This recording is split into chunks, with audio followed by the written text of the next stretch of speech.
My goodness, how beautiful is that? So that is a rear strut bar for the sedan. So we got a rear bar for the sedan. I think it's mainly there to make me feel better, and it also looks fucking beautiful. So we're probably gonna put that on today. I also have these boys. So the OBD1 kidney grills for the bucket are here, and I bought these kidney grills way before I even started working on the motor. And these are OBD2 grills, brand new ones. So these aren't going to fit on that car, but I think we're going to throw them on the sedan because these are freaking clean. And the ones on the sedan are like super faded, like along the top and on the sides. And I'm not gonna lie to you guys, I'm not a super huge fan of the 3-color kind of kidney grill thing going on. It's kind of been like annoying to me, but it's not enough for me to really change it. But now that I have those grills, I think we're gonna use them. Now that we have OBD1 grills for the bucket, we're not gonna be using those, so I think we're just gonna throw them on. So that'll make it a lot cleaner. Like 80% of the noise has been gone since we did the lower control arms and the ball joints on that side. I'm still getting a little bit of noise on that, but replacing those ball joints has significantly improved it. Spanking clean.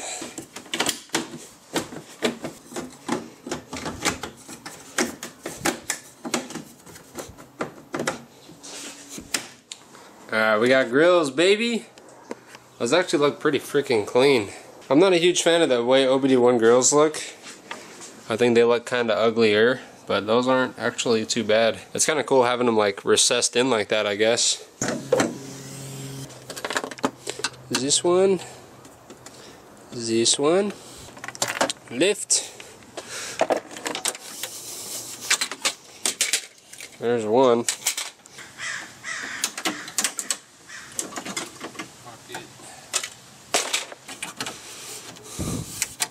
Kidney grills can be kind of finicky sometimes, so you just gotta be nice with it.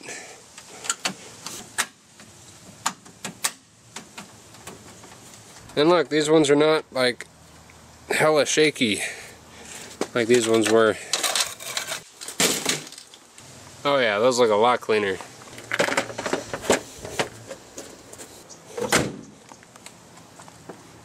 Yeah, that's better. Now time to install this beautiful boy, and that is going to be super easy because my trunk is still gutted. Nice.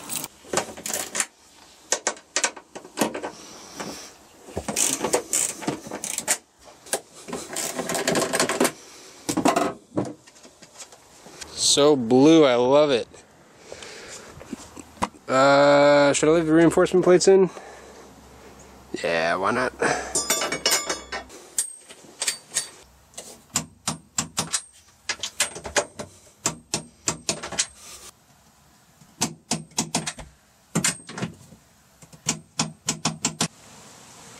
That looks pretty sweet. I know rear bars don't do a lot on these cars, but honestly, like, sometimes peace of mind is everything, you know? So just having that there, not only does it look good, but it makes me feel better about the whole thing. Especially hearing some horror stories about people literally blowing out their shock towers, so that just makes it.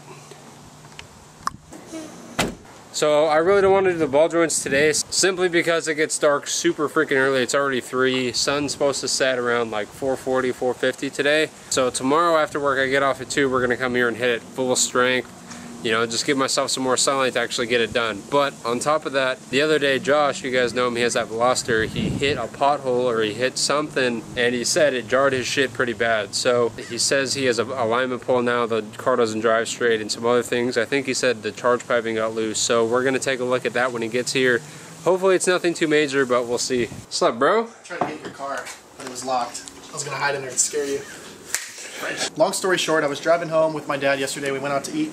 There's a huge construction zone in Vista, right where Santa Fe connects to after the roundabout. Mm-hmm. And there's an uncovered pothole.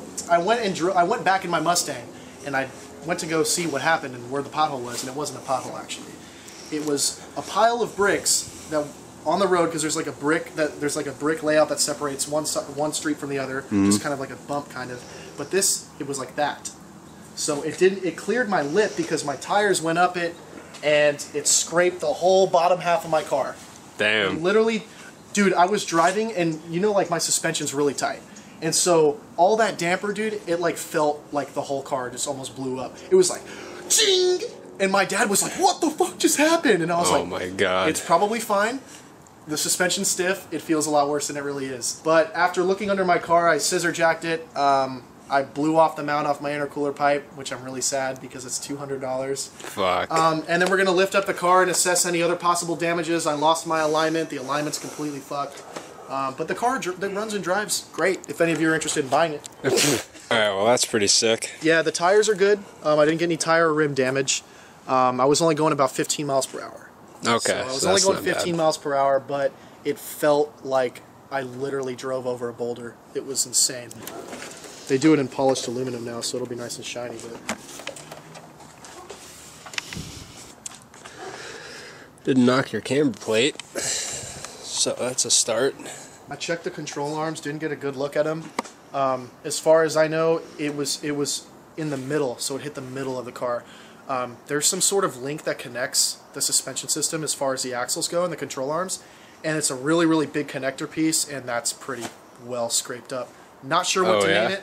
I don't know, but you'll know as soon as you see it. In the front or the back? Towards the front, where the front suspension system is. Yeah, well, let's get it up on jacks and see what's going on with it. Yeah, man. I would take it up higher than that. Yeah. It wasn't pretty, but the oil pan doesn't look too bad.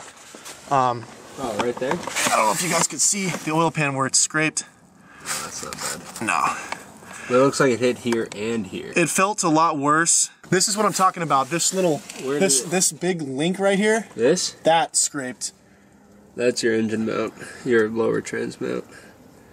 Yeah, and the intercooler pipe too. If you look at the hot pipe, it's snapped right. Flash your phone right here so you can see where the mount snapped. You see that little grabbing mount there? It's snapped right off, dude. Damn.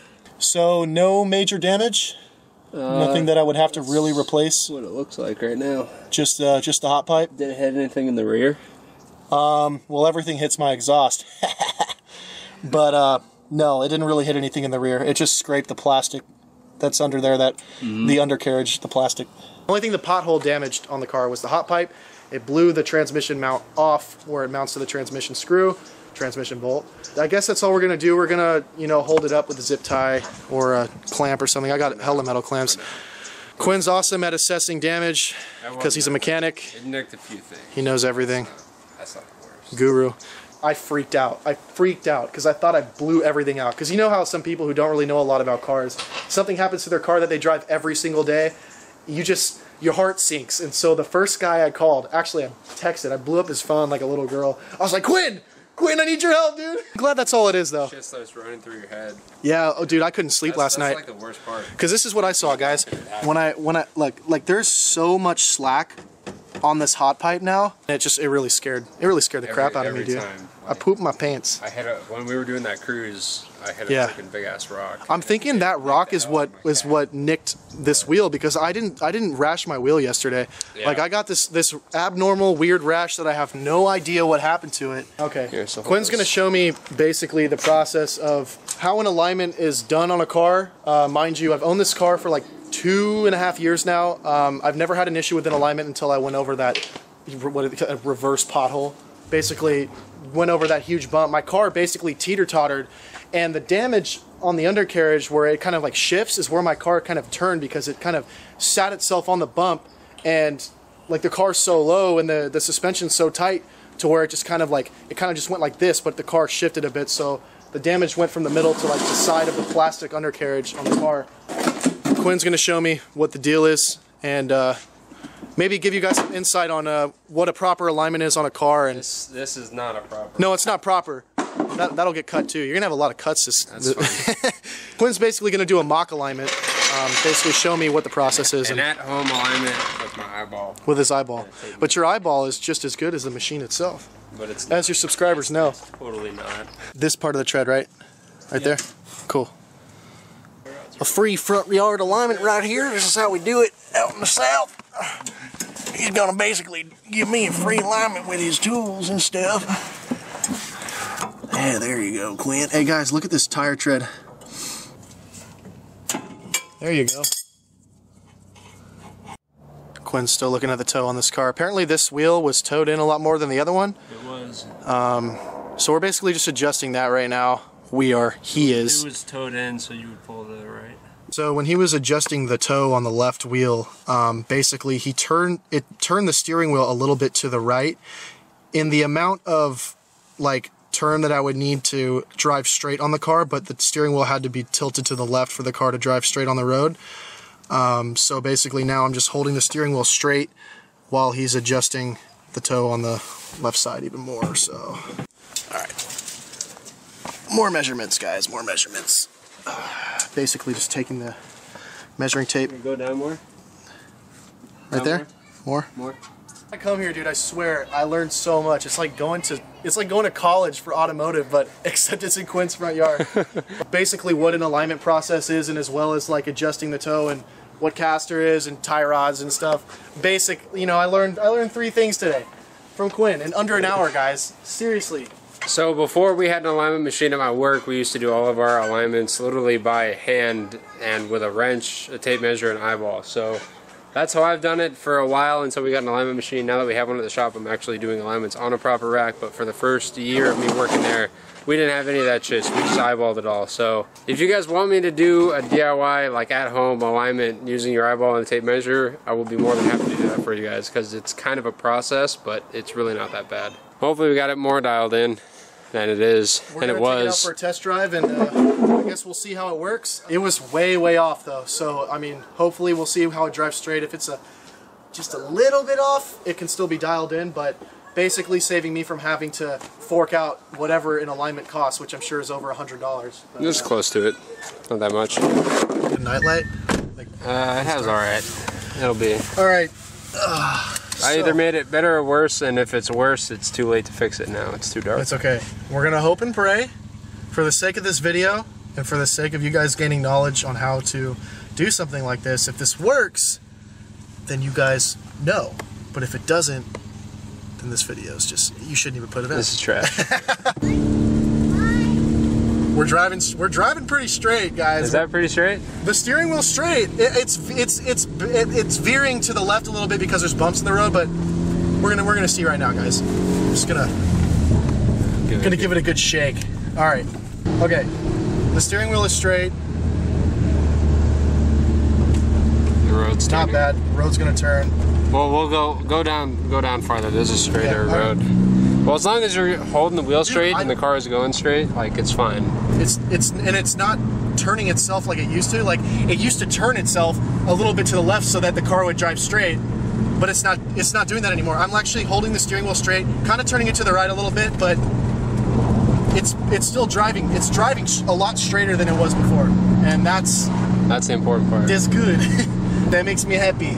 Well, these guys will be able to hear some good Terpsky noise.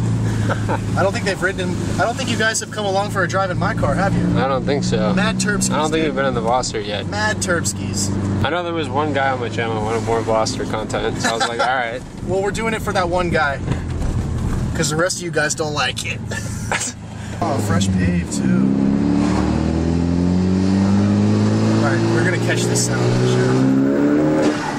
It's not as fast as it sounds. Okay, so here we go. Steering wheel is not exactly straight. It's a little bit to the right, which is the opposite of how it was before. But we're just gonna put it level and see where it goes.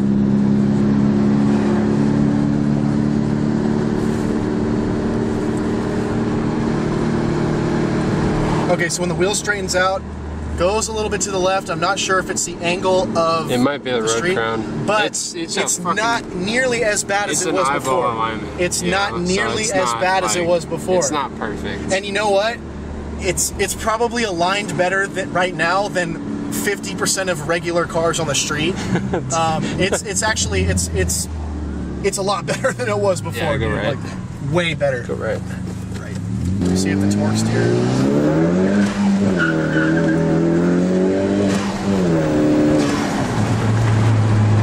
Feels good. There's no more torque steer. There's no more torque steer? No, because not as bad. Since like you guys already know, I had my steering wheel to the right, it would steer more to the right when I would take off, and I think that was an issue with the toe itself. Yeah. It's possible. Which there's no torque steer now, Not bad. That's good. Tires are still grabbing really well. I would say the alignment right now, if you want an honest score out of 10, from how it was before, it was like a 3 out of 10. The alignment was terrible. Right now, it's at like a 7.5. We just basically took 10 minutes and made the alignment 100 times better. Later, Dad. Alright, so we got the alignment dialed in better. It's good to know that nothing is seriously damaged on that car, because that would really suck, because that's his daily driver. We got the kidney grills and the strut bar on both cars. Well, we got the kidney grills on both cars, the strut bar on the sedan. I'm going to hit the ball joints first thing tomorrow as soon as I get over work. I will see you guys then. Thank you guys so much for watching. Keep it fresh, and I'll see you guys later.